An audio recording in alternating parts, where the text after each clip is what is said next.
Ladies and gentlemen, thank you very much for being with us today. It is my honor to host our CFO, Blaise Ngolia, for this press conference and to introduce him. Here's what I know. He is the man.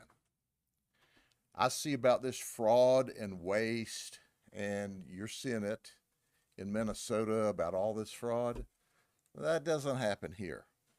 What happens in Florida is he investigates them, puts them in jail, and they're prosecuted.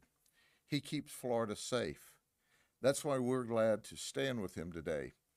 But before I turn it over to our CFO, I want to introduce my county commissioners that are here, Bill Braswell, Becky Troutman, and Rick Wilson. Thank you all very much.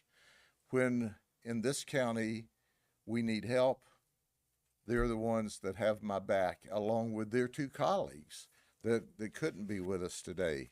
That's why crime's at a 54-year low. So, commissioners, we couldn't do what we do without you. So thank you, and thank you for being with us. Blaise? Sure. Sheriff, first of all, thank you for the hospitality, and thank you for everything that you do, along with you guys up here, keeping the community safe, and the deputies in front of me. Just appreciate everything you do. First, before we start on the press conference, I was aware of another incident involving law enforcement last night that happened in Minneapolis again.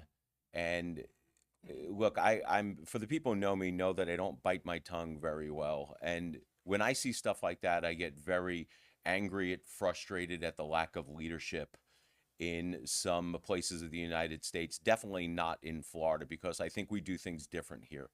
We take law enforcement very seriously. We prioritize law enforcement. The things that are going on in Mississippi and more particularly Minneapolis, they're just an absolute travesty. In my opinion, Governor Walz should resign in absolute shame for everything that's going on with the level of fraud and corruption that we're seeing in that state. And for Mayor Fry, that guy needs to resign also. He is creating an environment where residents now think it's okay to attack law enforcement.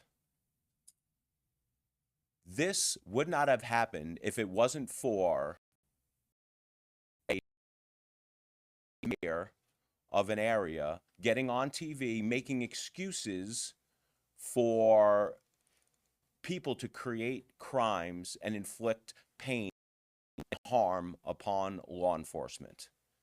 Both of those guys need to be out of office, and out of office quickly. The people of Minnesota and the people of the city of Minneapolis deserve better than to have those two buffoons leading that state and that city. I just have to say that. I just have to get that off of my chest. We do everything that we can here in the state of Florida to protect our law enforcement. I don't think you would ever find anyone here in this state getting on TV demonizing law enforcement, especially the way Mayor Fry, whatever his name is. He needs to go, and he needs to go yesterday. So, again, thank you, Sheriff Judd, for having us here today. My name is Blaise Ngolia. It is an honor to be the CFO of the great state of Florida. I'm also happy to be joined here today by Sheriff Nocco, Pasco County Sheriff's Office. Sheriff, thank you. Sheriff Al Nienhuis. Sheriff, thank you, from Hernando County. Major Ryan Brown, Sarasota Sheriff's Office, thank you for coming here. Colonel James Chip Roberts, Hardy County, and Chief Ruggiero from the Port Richey Police Department. I'm going to go over a little about the history of illegal immigration and sort of how we got here to this point. In 1986, Congress, with the backing of then President Ronald Reagan, passed the Immigration Reform and Control Act, otherwise known as ICRA. It was supposed to be a landmark law that granted illegal immigrants amnesty, but at the same time was supposed to strengthen border security and strengthen workplace enforcement. So what happened? Almost 3 million illegal immigrants were granted amnesty, and the enhanced immigration enforcement that was intended never, ever happened. In fact, over time, we had seen that the immigration laws were weakened, creating an opportunity for more and more illegal immigration. Foreign nationals, people in other countries, saw that the United States just granted amnesty to 3 million illegal immigrants with no follow-up enforcement whatsoever, which incentivized even more illegal immigration. For decades, immigrants crossed over our borders illegally, while states in the U.S. created programs to supposedly help them. Now, eventually, so many of these states expanded these programs so generously that the programs themselves acted as magnets, attracting more and more illegal immigrants to this country. It was a recipe for disaster, and that disaster came in the form of the de facto open border policies of the Biden administration. Under Joe Biden's watch, illegals flooded the southern border.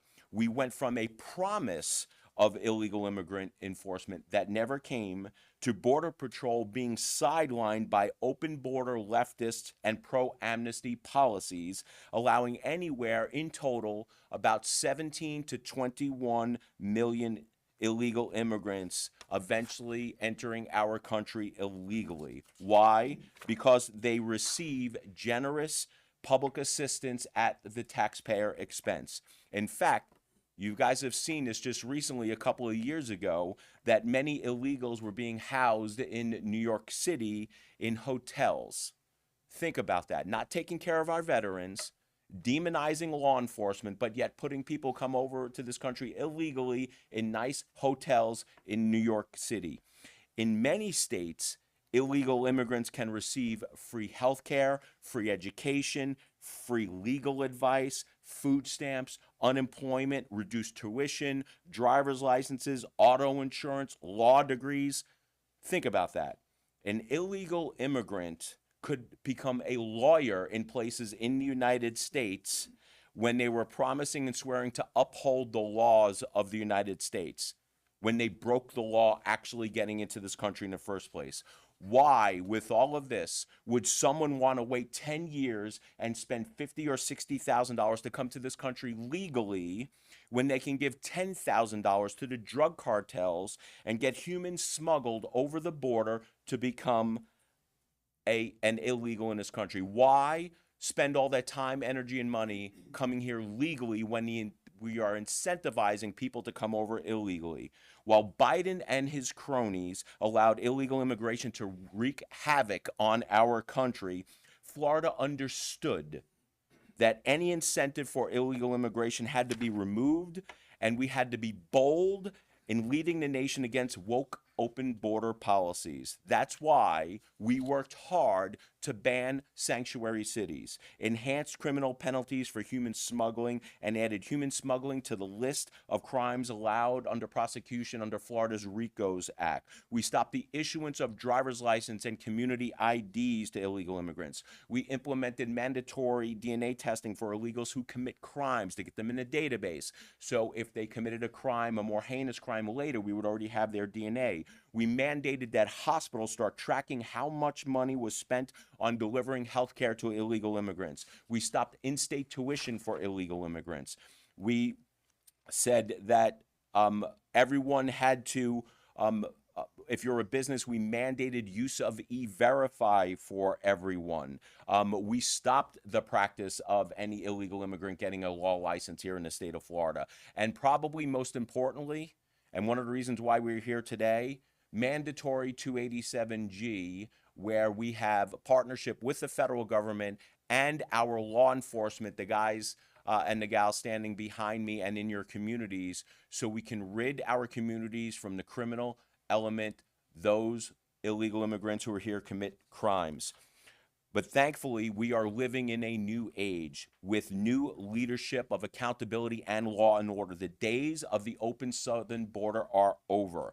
When President Trump took office last year and gave Florida the full support of the federal government in rectifying the illegal immigration crisis, Florida took that support, took the ball and ran with it, and continued to create the blueprint for other states to follow to ensure the safety and security of our citizens. We worked to get legislation passed so that all law enforcement agencies could be 287G certified and have the capabilities to assist federal law enforcement with removing illegal aliens from our streets. Since I have become CFO, I have placed a renewed emphasis on our Department of Financial Services Criminal Investigations Division to ramp up our efforts to work with ICE and arrest criminal illegal aliens in our state. Not only do we prosecute white-collar crimes and fraud, public assistance fraud, we're actually assisting our law enforcement partners in putting away criminal illegal aliens. Our officers are actively working with ICE to find illegal aliens with active deportation orders and turn them over to immigration authorities. Additionally, our investigators have extended their local support to local law enforcement agencies to augment resources and manpower when conducting anti-illegal immigration operations. Since I took office, our DFS investigators have arrested 53 illegal aliens, of whom 11 had prior charges for sex crimes. 10 were charged sex offenders. 1 have been charged with the possession of child pornography, and 1 has been charged with kidnapping. Now, those crimes did not have to happen. Those victims did not have to be victimized. But because of the Biden open border crisis, they were. And to continue to take away magnets and create disincentives, we have proposed again, yet again, major legislation to continue to keep our foot on the gas to curb illegal immigrants, especially those who are criminals, from coming into our communities. I am proud to say that this proposal was filed, and hopefully it will be moving through the House and the Senate to hopefully be turned into law. With this new legislation, proposed bill will prohibit all commercial driver's license pre-licensing instruction, testing, and licensing procedures to be given in any other language but English. If you are going to be on our roads as a commercial truck driver, you need to know the language. The days of you skating by, being on our roads and causing harm are over in the state of Florida. We want to remove illegal aliens as covered employees under the workers' compensation statute. Unbelievably, when you read that statute, it says there on the plain text that illegal immigrants are eligible for workers' compensation. We think that is wrong. Why should the workers' compensation system and other businesses who are doing it legally subsidize bad behavior of other businesses? We think that's wrong. We think that needs to change. In fact, we think that if you are a business owner and you hire an illegal immigrant and that person, if she or he gets hurt on your watch, it should come directly out of your pocket. You should pay for all of it. The system should not.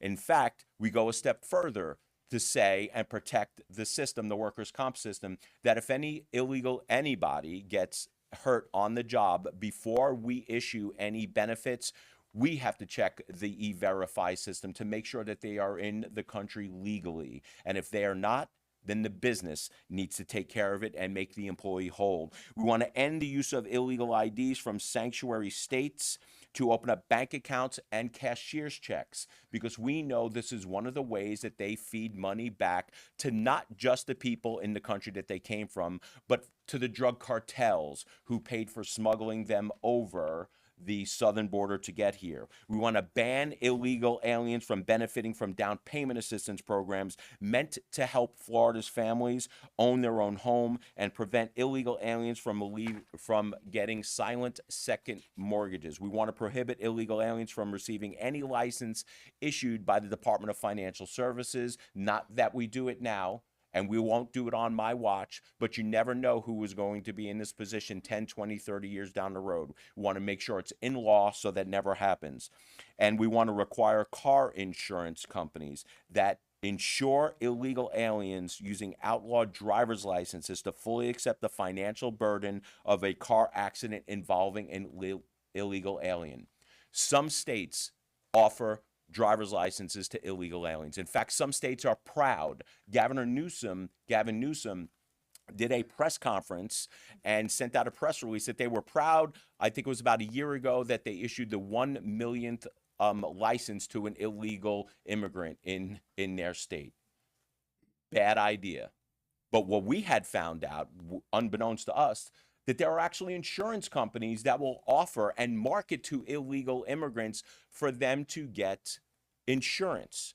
Now, what happens if an illegal immigrant with that type of insurance gets into an accident here in the state of Florida? Even though we are a no-fault state, we think that that insurance company that insured that illegal immigrant should pay. They should automatically be at fault because they should not be here on our roads in the first place. To me, that is just common sense. That should create a disincentive for these insurance companies from offering the insurance to the illegal immigrants. And then maybe California would think twice about issuing driver's license to illegal immigrants, knowing that they are going to be on the road, uninsured, and create problems. Last year, the governor also signed $250 million in the budget for reimbursements awarded to the State Board of Immigration Enforcement, which I am proud to be a part of, to local law enforcement agencies for all 287G related activities, and to provide bonuses to 287G certified officers. The biggest disincentive that we can have, regardless of everything that we were going to doing, are these guys right here, protecting our communities. It's these guys that should be the overall deterrent. 17 to 21 illegal immigrants in the United States is a big, daunting task if we want to get rid of them, especially the ones committing crimes, especially the ones committing heinous crimes. The enormity of the problem will only get solved if we have full cooperation with the federal government, with state government, and these guys behind me protecting their communities with their brothers and sisters, boots on the ground. You cannot fix all of that without a network of people all working together for the same common cause, which is to keep U.S. citizens, and more particularly Floridians, safe from harm. That's why we are so proud to have leaders like Donald Trump in the White House, to have leaders like Ron DeSantis as governor, realizing that this is the deterrent. That if you are going to come over to our country illegally, and if you're planning on settling in our communities using taxpayer funds in order to fund your lifestyle and commit crimes, the deterrent is, well, now we have a network. We have a network that flows through local governments, through the state government, in partnership with the federal government, that we will arrest you and we will deport you, because the first rule of government is to keep the people safe. And if you are not doing that, then you're not doing your job. That's why Governor Fry, whatever he is should resign in shame, because he's not keeping his people safe. He is 180 degrees different from what these guys do in their communities day after day. And that's why we go out and we work in partnership and we get these guys the funding that they need in order to facilitate this 287G program through these reimbursements. The state of Florida is ensuring that every law enforcement agency has the resources they need to enforce our laws and protect its citizens. Today, I am proud to be presenting some of those reimbursements to the sheriffs and our law enforcement officials that are here with us today. So what we're going to do next is we're going to call each of the names. We're going to take some pictures with the check presentation. We're going to take a group picture for everyone, so everyone outside of Florida knows that Florida is serious about illegal immigration enforcement. Florida is leading this nation with arrests and deportations. Almost 20,000 so far since we started this, and it's going to continue. So if you're an illegal immigrant, self-deport, because you don't want these guys catching you. Because I'm going to tell you right now, they will. And I'm so proud to stand here with them today as we announce these awards. The first award, Sheriff Grady Judd. I think you guys know that guy. Sheriff Grady Judd, Polk County Sheriff's Office, for a 287G reimbursement of $1,006,985. Sheriff? Don't come up, Commissioners.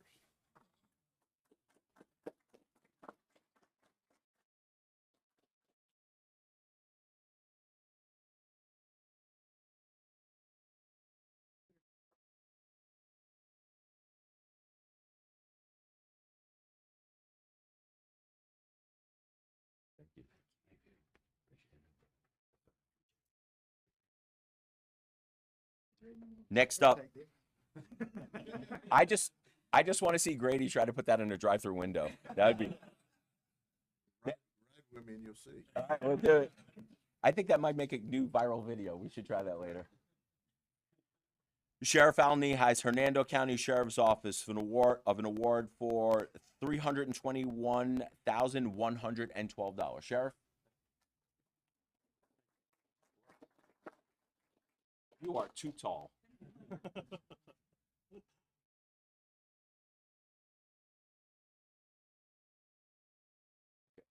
you, sir. Thank you, Sheriff.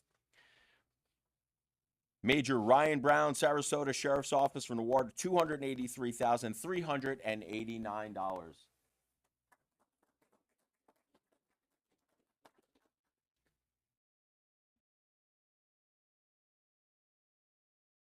You guys are so tall. I'm going to get platform shoes for these. Colonel Roberts, Hardy County Sheriff's Office, $135,560. Thank God somebody's as tall as me. With the same barber.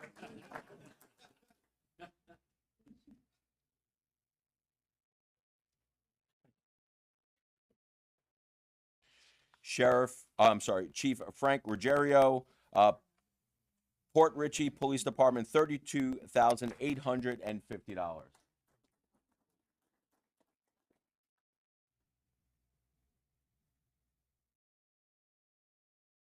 All right, let's grab everyone up here for our big group photo. Let's hold your checks. Yeah, grab the checks. Come on.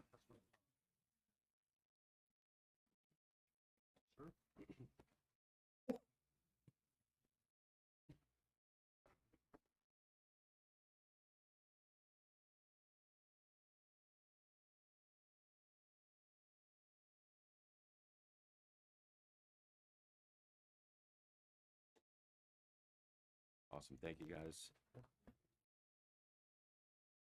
Thank you for everything that you do, keeping our community safe.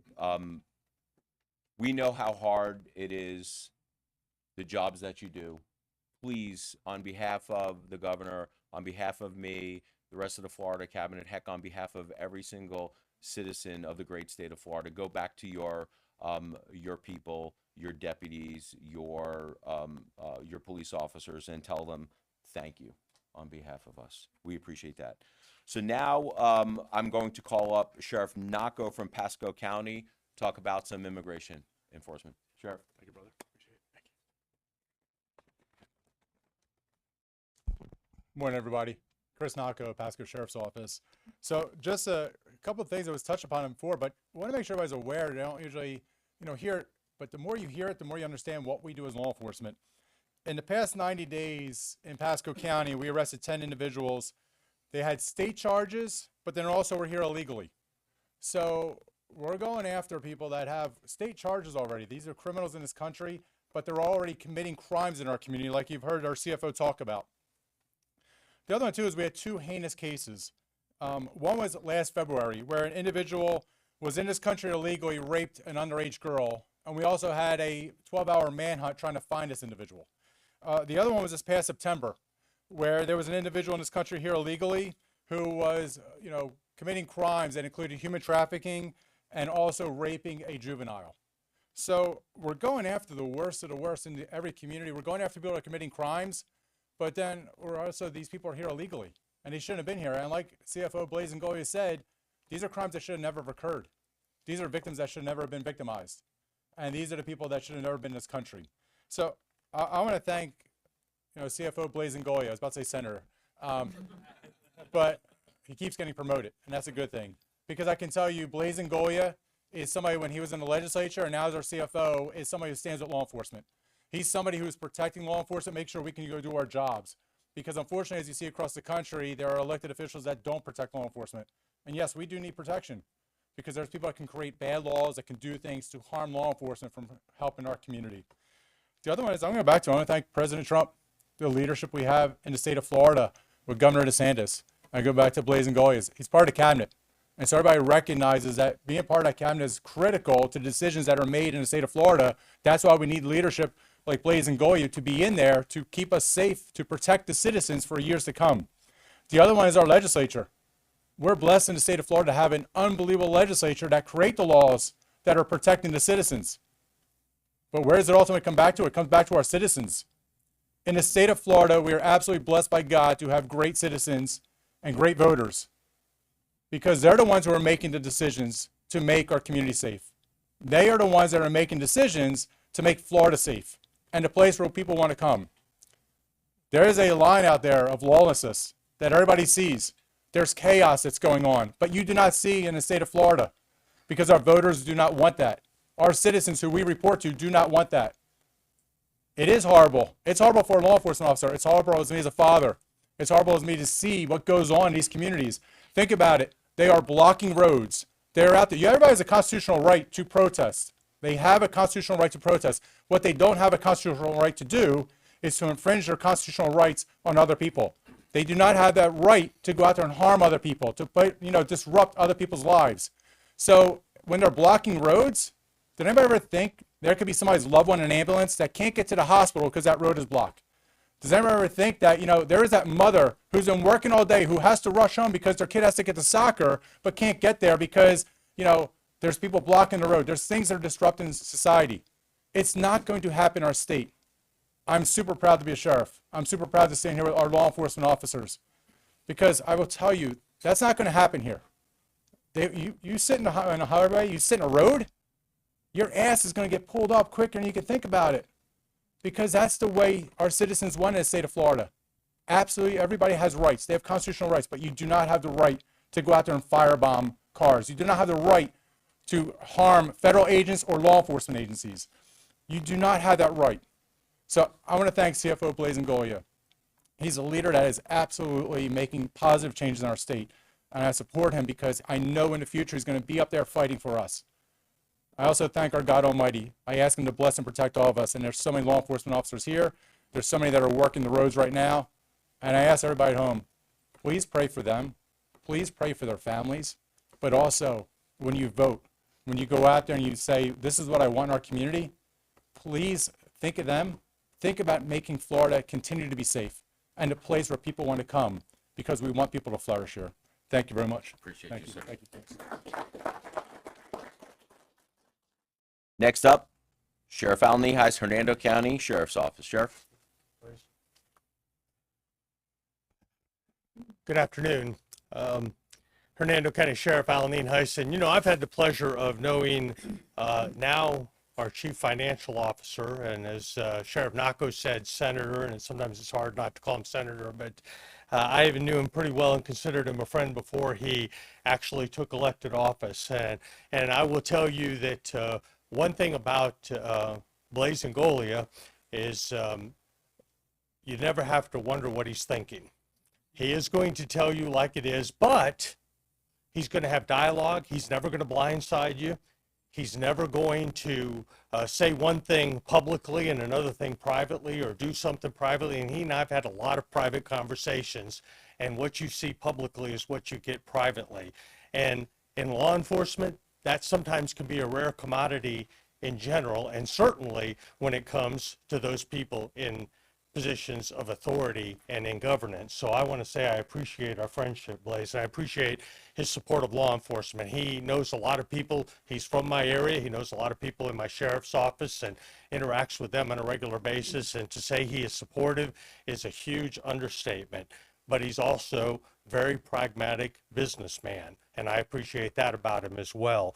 And so we go back a long way, and this funding, getting this reimbursement for the work that we have done locally on immigration, getting it from the federal government through the state government, to say it's appreciated is an understatement, because we have been, Sheriff Judd and I were talking a little bit before we walked in here, and you know, we haven't changed a whole lot about what we do when it comes to immigration enforcement. If we catch somebody who's doing something illegal and we take them to jail, and if they're here illegally, we tell the federal government, and hopefully the federal government would come and pick them up and deport them, particularly if it was a serious crime when they were done with their local charges. So we haven't changed a whole lot about what we do, other than now we work much closer with the federal government, transporting individuals. And my office is in charge of transporting for the 3 counties, the 2, one north of me and 1 south of me. And we have a much, much better relationship with that federal government in everyday operations, and obviously in getting reimbursements. So, you know, Florida sheriffs for over 200 years have been problem solvers and have been law and order in the state of Florida, and very pragmatic about what they do. And I'm honored to be standing up here with a couple of my fellow sheriffs who I've known for a long time and have the weight of the world on their shoulders when it comes to their communities. And when somebody is a victim, and we all have big hearts, and it's easy to feel sorry for people that want to make a better life for themselves. And that's understandable, and we definitely get it. But the problem is the unintended consequences of ignoring the law to try to have a big heart.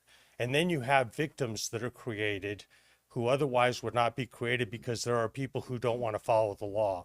And that is much harder to deal with when you're talking to a victim and you know that that person did not have to be a victim had the law just been followed. And so it is nice, and I'll repeat what my colleagues have said, it is so nice to have the cooperation, not just from the state of Florida, and we've had that for a long time. We've had very conservative leadership, and it is much appreciated by the Florida sheriffs in the state of Florida. It is nice to have similar cooperation now at the federal level, and it is amazing what can get done if we all just work together. So again, Blaze, we appreciate your support of law enforcement. You're a true leader, and we appreciate it. Thank you for that. Thank you, sir. Yeah, thank you, sir. 2 things I want to make a comment before I go on. The first is, well, maybe just one salient point, is that these guys in years past, under administrations that didn't do what they needed to do, quite frankly, the Obama administration and then the Biden administration, these guys were always arresting and detaining illegal immigrants.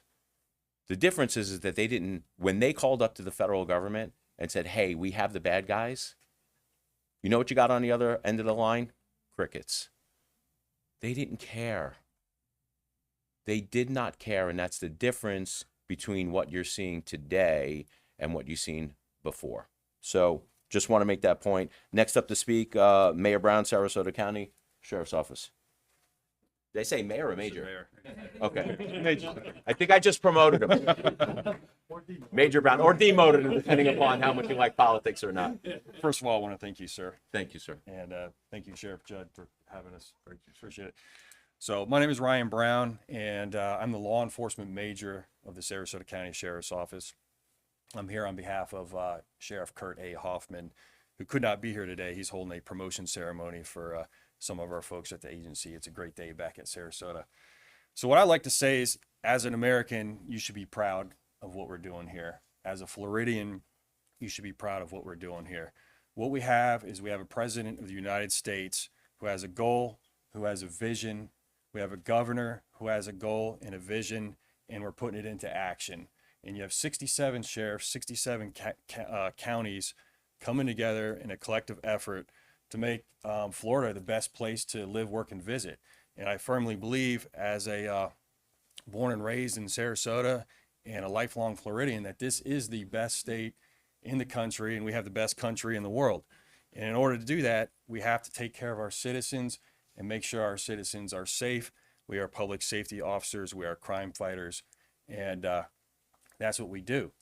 And so the 287G program and the WSO program, is not anything new in Sarasota County. We've been part of that since 2018.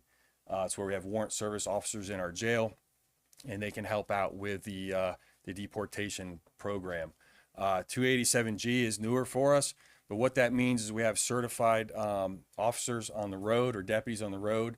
If we have a traffic stop of an illegal immigrant, we can make contact with that person. We can verify that they're wanted to be deported by ICE, and then we can take that person into custody and take them to jail. We're also part of helping transport illegal immigrants around the state so that they can be deported. And the whole goal here is public safety. That's what it's about. How do you tell somebody, as a law enforcement leader, you have somebody victimized, rape or homicide, and you have to go to that husband and wife and say, this could have been prevented. This was preventable, and we just had a blind eye to it because we didn't want to do anything about it.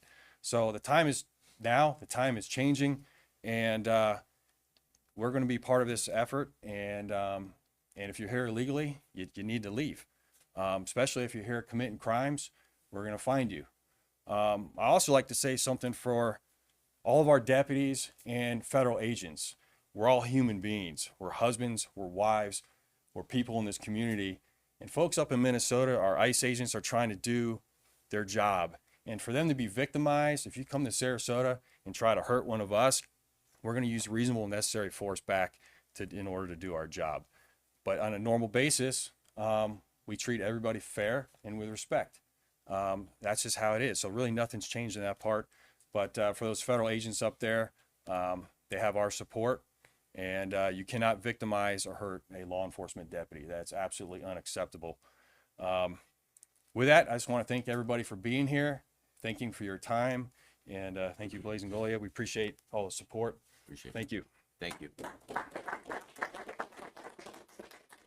Next up, Chief Ruggiero, Port Richey Police Department.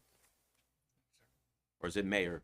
No, I'm kidding. I'll stick with chief, but I would like to thank the city commission for the city of Port Richey for backing me 100%, give me everything that I need to fight this fight. And like the CFO and Golia had already said, our main goal is to take care of the criminal element and enforce the immigration laws of the state of Florida and the United States of America. We're here with that, with good leadership, and that's what we want to do. When I was sworn in as police chief, I swore to protect and behold, and that's everything. That's not just certain laws that I want to enforce. That's all the laws of the state of Florida. Whether I agree with them or disagree with them, we're going to enforce them. This here with the immigration is near and dear to my heart. I could tell you in my past history, before this immigration came around, we all talk about the sex offenders and the rapers, but we also have a lot of people out there driving every day.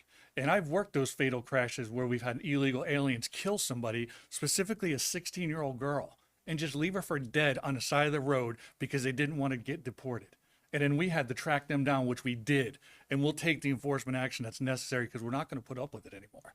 You know, the accident that everybody knows about on I-95 with the truck driver. Those are the things that our state enforcement efforts go to make sure we keep everybody safe, because everybody's like, oh, I live in a safe community. But you drive the roads every single day. And that's probably the most dangerous community you could possibly be on, are those roads out there. So again, I just want to thank the state of Florida, CFO and Golia for helping us enforce these funds. My men and women from our department were 100% on board with the 287G. When I told them about it, they were excited. They wanted to be part of it. They want to do this. They're there for a reason. We're not just there to just drive around in circles. We're there to enforce the laws and make our community safer. And that's what we do in the city of Port Richey. And I'd like to thank Sheriff Nocco also, because we're in his county, and anything we ever need from him, he's always 100% there to give it to us. So I really appreciate that. And thank you everybody for coming. Thank you, Sheriff. Thank you. Sheriff Judd, any last comments? Well, I'm glad y'all joined us today. You know, the message is clear. As you see law enforcement officers abused and neglected across this nation, that doesn't happen in the state of Florida. When one of our colleagues calls for help, we're there to support them. Federal, state, local, we'll always be there. And the people of the state of Florida know that. And when you see all that mess going on in Portland, Los Angeles, Minneapolis, there's a reason it doesn't happen here. It's who you elect to public office. Those are the leaders that set the rules or the laws. They're the ones that support and protect law enforcement officers with their rules and the laws that they create. Blaze did a wonderful job when he's in the Senate. He's doing a tremendous job as our CFO. At the local level, it's our county commissioners. If they don't give me the money, I can't hire the people. I don't have the tools to do the job. Our crime's at a 54-year low. That doesn't just happen. Good people make good things happen, and our Board of County Commissioners are good people. Your Board of County Commissioners can also be a problem. If they want to pass rules that think more of the criminals than they do the law-abiding citizens, then crime goes up. I'm blessed, and I thank the good Lord every day for our commission and our commissioners who support us and who support the people of Polk County and who make public safety their top priority. But as I close today, you watch the evening news, the national news, and you see all this scrum and all this. But nothing's changed now at the local level. The Trump administration, the Biden administration, the Trump administration, the Obama administration. We're doing the same job today that we did all along. Do you know what the difference is? The difference is the leadership from the president and the federal government who has said, we are now going to deport, starting with the worst first, those that are here illegally in the country. We've been bumping into these people during our normal course of business all along.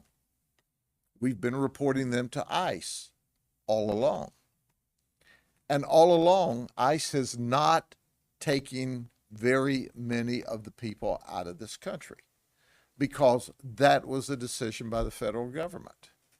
Nothing is changed here except the federal government is putting the resources and the infrastructure together and asking for our help.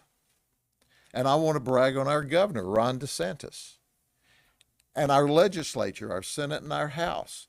They created special laws to back us up and to require every law enforcement agency and every government in the state of Florida to support. I have the language here. 908-104.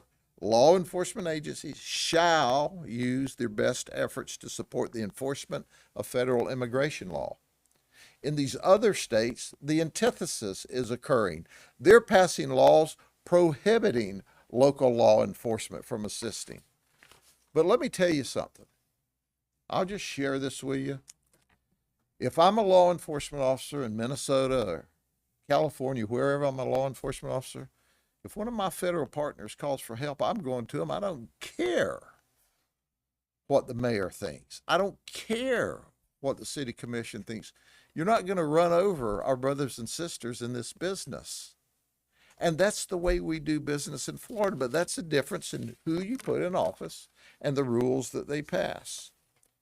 So when you look at our performance here, you will find that the ICE now is deporting or taking possession of the people where they didn't before. The people we are taking to the jail and reporting to ICE are the people we interact with during our normal course of business. And ICE has put 1.5 million warrants out of their confidential ICE computer into the National Crime Information Center. So we're seeing people when we run warrants checks today that during the Biden administration back, and when I say the Biden administration back, it was the Biden administration, the Trump administration, the Obama administration, those warrants weren't in our toolbox, and they are today. So when the numbers go up, it's because we know who they are. When we tell ICE, hey, we had a hit, they go, hey, no problem, we want them, and they're taking them.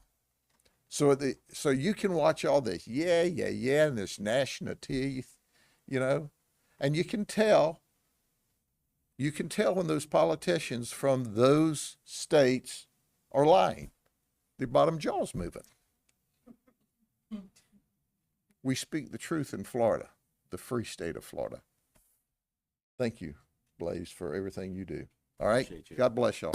Y'all have any questions for the CFO? Yep.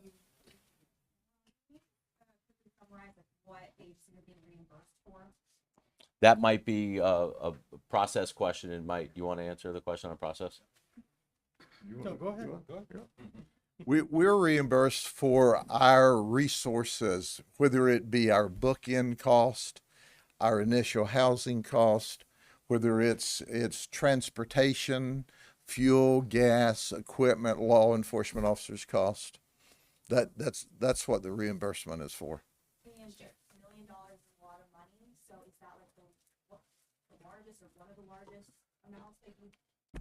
I have no idea what has been paid out through the rest of the state, but I'm appreciative of it because it's taxpayers' money, and that it will, here's the bottom line: either the local taxpayer has to pay for it, or the state, who is saying, hey guys, we need you to ramp it up and help, pays for it. And so what the state's done is they've given us money to allow us to buy the tools, the infrastructure, the fuel, so it comes into our budget, and we offset cost, or we buy tools or infrastructure that we need to support that. Just want to hold on. I just want to piggyback off of that. Sheriff Judd made a great point, is that the enormity of this problem, which was created by, quite frankly, it's created by the federal government since the 1980s. And the problem has just been absolutely exacerbated with the Biden administration. The enormity of the problem has become where the taxpayers are going to bear a big portion of the responsibility in extracting these criminal aliens. This does not happen free. These guys have salaries. Their deputies, the brothers and sisters that work with them. It costs money to do all of this stuff. So nobody ever thinks about, it's not only the cost of illegal immigrants coming into our communities and getting all these special benefits, some that you as citizens don't even get, but the cost of extraction is being borne by the taxpayer also. There is a cost. But what I want to remind everyone is that while the taxpayers are bearing a large portion of the cost on an extraction, the people who make most of the money on the infill, bringing the immigrants illegally here to the United States of America, are the drug cartels. So when we hear these stories about, sympathetic ears like Mayor Frey out of the city of Minneapolis saying, a boo-hoo, we're finally getting rid of those bad ICE agents, are getting rid of criminal illegal aliens out of the city of Minneapolis, the bleeding heart liberals that say, no, they should allow this stay. What they're doing is they're actually emboldening and enriching the drug cartels with that, because our best guess right now is that the drug cartels are making more money off of human smuggling than they are off of drug smuggling, and that has to stop. Next question.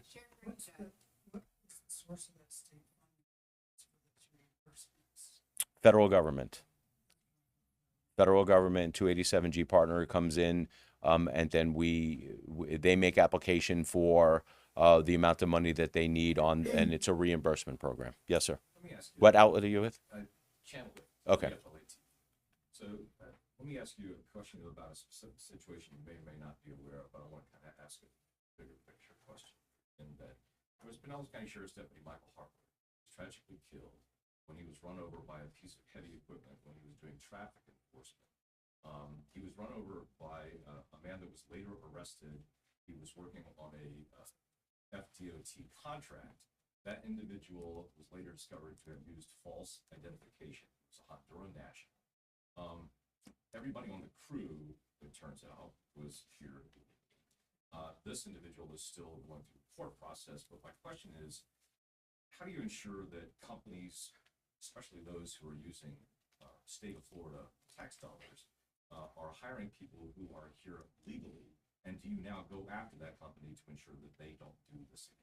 So the way you do that is full compliance with E-Verify, where we don't have just 25 and over, which is the current law. I tried to get full E-Verify done where every single employee employed in the state of Florida has to go through the E-Verify process, but you also create huge disincentives. There was a substance of another bill that I filed when I was in the Senate that said if anything happens to an illegal immigrant or somebody that they kill, the company should be on the hook for it.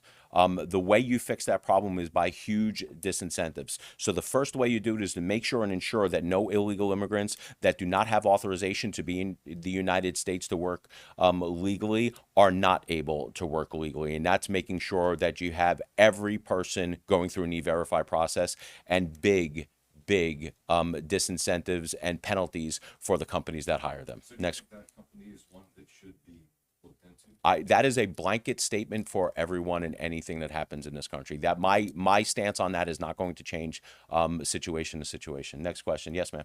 This question is for Sheriff Grady Judd. Since participating in the 287G program, how many undocumented immigrants have been or transferred to? Well, I don't call them undocumented immigrants. I call them illegal immigrants because that's what they are. The reason they're not documented is they're not legal. Okay, they're illegal immigrants. 74% of the illegal immigrants that we've detained have had criminal charges against them. Okay, the other 26% were riding with them. Okay, so when we stop a car, we run a warrants check on everybody in the car. When there's a call for service, we run a warrants check on the victim, the suspect, and all the witnesses, okay? We call that 26% collateral. But 3 out of 4 of them have committed another criminal charge. Now think about that for a second. They couldn't commit that crime if they weren't here, but they did. So now you're having to take your taxpayer money and my taxpayer money and pay for the prosecution of those folks, pay for the public defender that defends them, pay for the jail and the prison sentence, depending on what the charges are. So, and the majority of the 26% that was left out of the, 74% of them had criminal charges. They were what we call collaterals, and most of them were with the person committing the crime. And that's the numbers that we have so far. And those, so how many illegal immigrants have we arrested this year? We've arrested 557 that have criminal charges as well as they're here illegally. That's just this year. But here's the thing and let me focus on this. And I know on social media people have already tuned out, but you need to tune back in and listen to this. The reason that you see ICE flooding into Minnesota and Minneapolis and into Los Angeles, into these big cities, is because they refuse to turn over the illegal immigrants who are being arrested by the local police department where there's outstanding ICE warrants. If they would have simply, instead of fighting back and pushing back against the federal government, instead of violating the federal law, which is what these leaders have done there, if they just said, look, ICE, we don't want our police actively engaged in ICE enforcement, but you can come in our jails, and as we make arrest, you can go through your evaluation process and remove those criminals that are committing crime against the citizens of the United States and against each other. You can remove them. Then they wouldn't be flooding these big blue areas with all of these ICE agents. So it's the policy and the laws that the California and the Illinois and the Minnesota and the Oregons and the Portlands and the city, it's the laws that they've passed that's created the environment for ICE to have to go in there and do it all on their own. And it puts the ICE agents at additional risk. The local law enforcement officers have already taken the risk to arrest these people. They're in custody. They're locked up. They're in a county lockup or a city lockup someplace, or a state lockup for their causes. But yet they're telling the city, the county, or the state prison system, turn these illegals that have committed crime back out into the community on our people.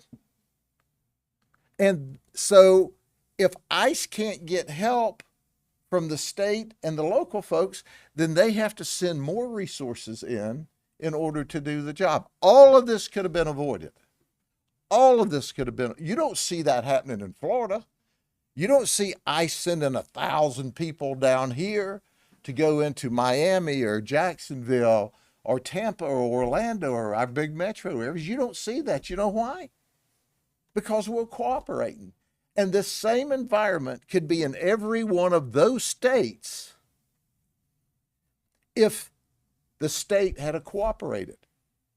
But instead, you've elected a bunch of people there, governors, primarily, House and Senate members, mayors, city commissioners, county commissioners, that said, hey, we're going to let these criminals that are here illegally committing crime against the people of the state of California or Minnesota or wherever, we're going to allow them to come back out into the community and commit more crime against you rather than turn them over to our federal partners. That's why you're seeing all this scrum all over the nation. That's why you're seeing it.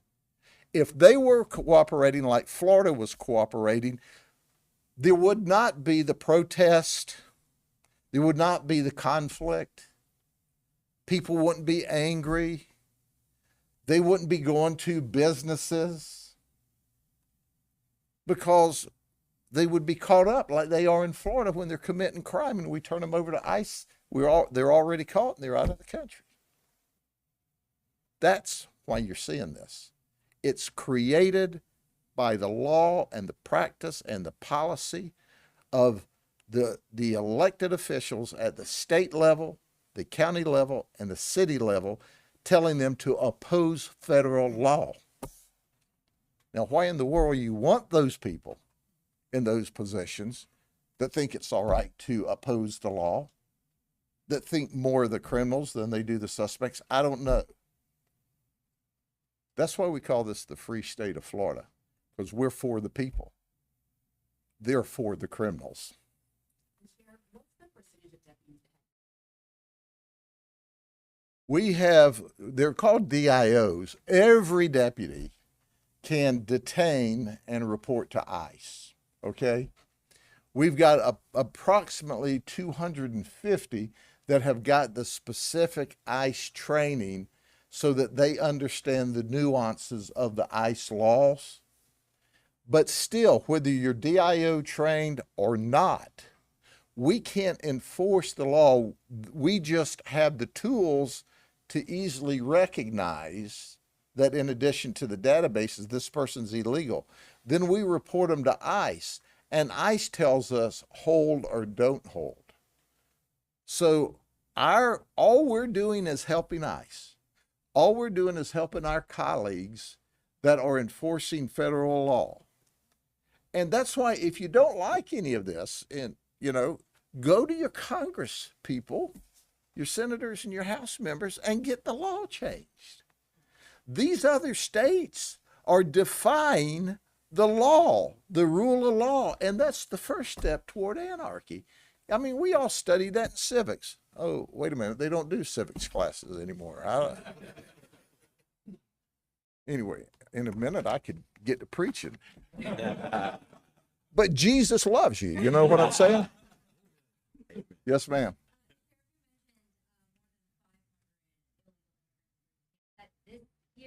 This year, 557 on local charges. They committed a violation of law in Florida and they were illegal. Okay?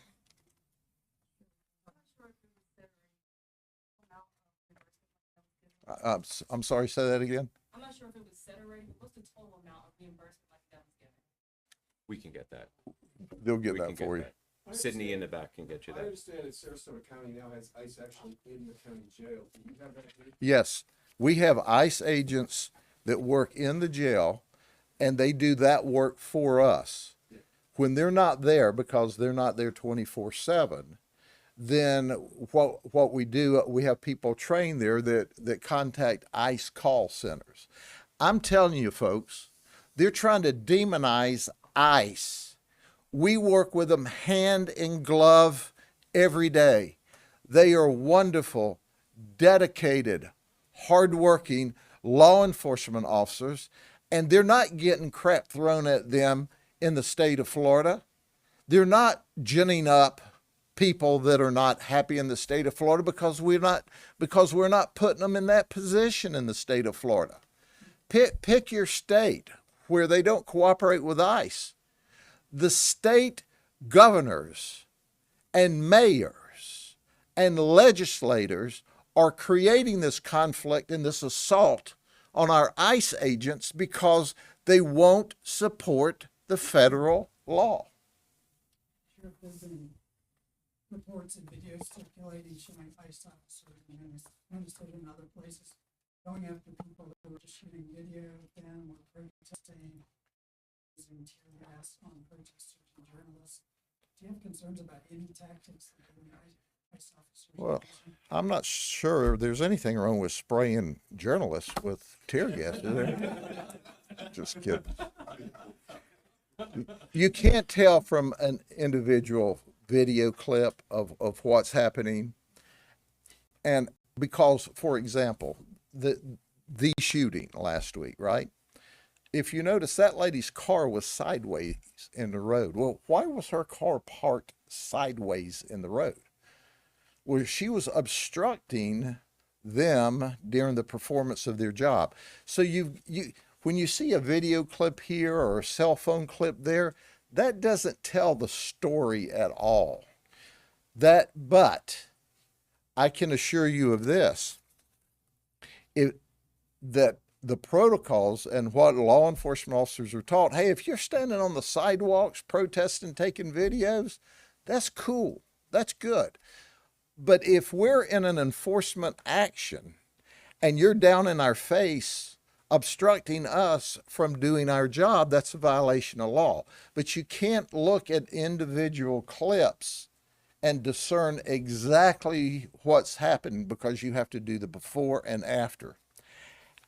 I've got to tell you, when you get that many people in a scrum at one time, mistakes can happen.